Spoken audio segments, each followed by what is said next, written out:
I was 14 years old. I watched the InfoWars. I watched Alex Jones. I love Alex Jones. But one day, my globalist dad found out.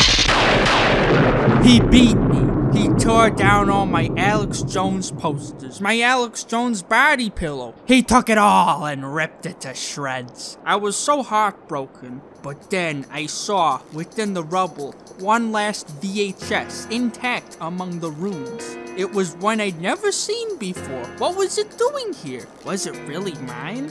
I lifted the tape up and looked at it. It was an ordinary black VHS tape with words sprawled on tape. InfoWars 50 Haunted Edition. That's a lot of haunted. But what could it hurt? My dad was in the living room, listening to the Rolling Stones, smoking his cigs and laughing at Saturday Night Live skits. Fucking poser. I popped the VHS in. It made the whoop sound, you know, like it always does. And that's when I saw it. The old InfoWars logo and track. I smiled. It was pure nostalgia. I'm 37, by the way. And then Alex Jones appeared, and he started talking. I mean, screaming.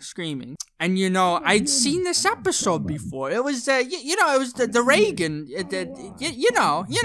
But then all of a sudden, the screen went to black, and it was all staticky, and then it was black, and then the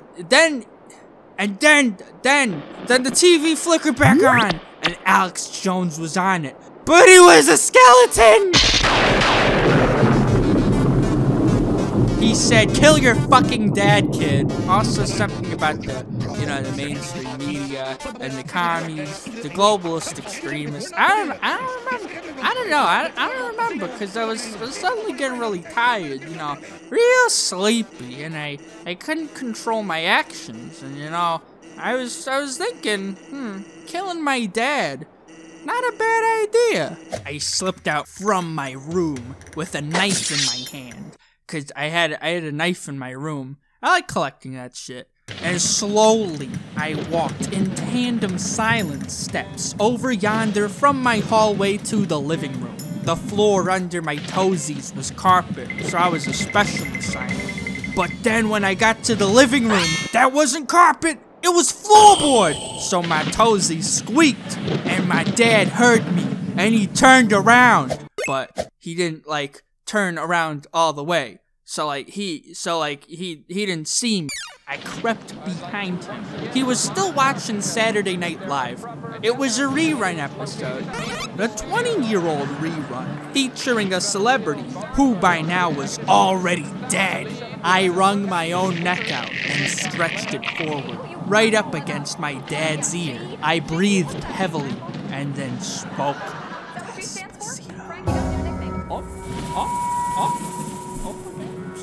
He screamed and turned around. That was my intent. I wanted to stare at this man, this adult who had helped raise me since birth, and look him right in the eyes as I killed him.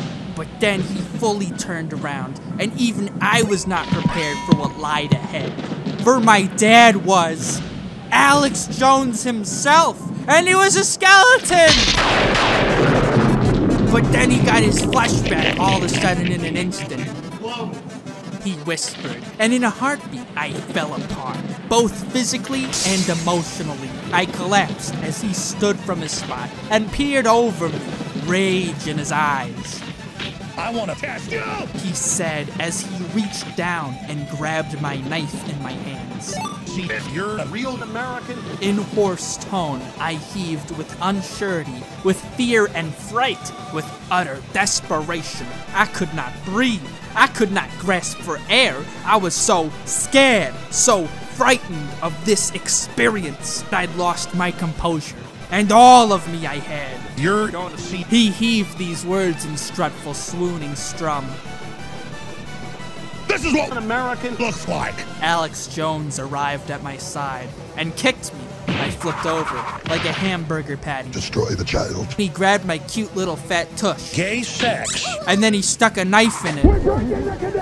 And then I screamed, but with pleasure, not with fear anymore. I wasn't a globalist. I wasn't an extremist. Alex Jones was an American patriot. He wouldn't hurt me. He would only bring pleasure, bring love and peace and all good things.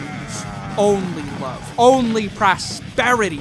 Alex Jones had taken the napkin first, and in him I'd find only peace. He would be the greatest man of this country, the truest of all, a perfect American patriot. And I would be his tool, his device, his own homegrown American fag. And I would be raised and fly and salute, and at the end of long days be finally lowered, a true and wholesome American fag.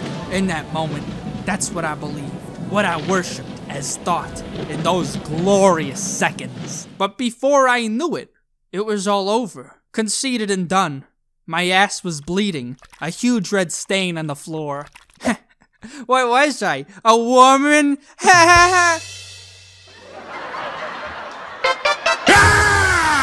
Starving, wrapped in pain, I could barely, if not could not breathe. My ass was bleeding out, the fluids almost gone. I heaved in fear and despair, sort of hoping it would all be over, but also wishing it would never end. Alex Jones, fully butt naked, with my red blood dripping off the tip of his large, erect, male testosterone dick, looked at me dead in the eyes. Son. He said, "The animated contest of liberty is waiting for you. But you've got to take it in your hands. You've got to have the will to accept the truth and buck the system and the group collective. Do that, and you'll earn your way to the next level." He winked. This is the InfoWar. And then went off. I never saw him again, except for on TV. At that moment, though, there was suddenly a crashing sound, and my real dad, who'd been in the closet the whole time, like he always is, that fucking faggot, stumbled out into the living room, butt naked, with his ass also bleeding. He looked to me and said, "Great, thanks to you, my ass is grass. Boy, I sure am gonna need some Obamacare to get me out of this one."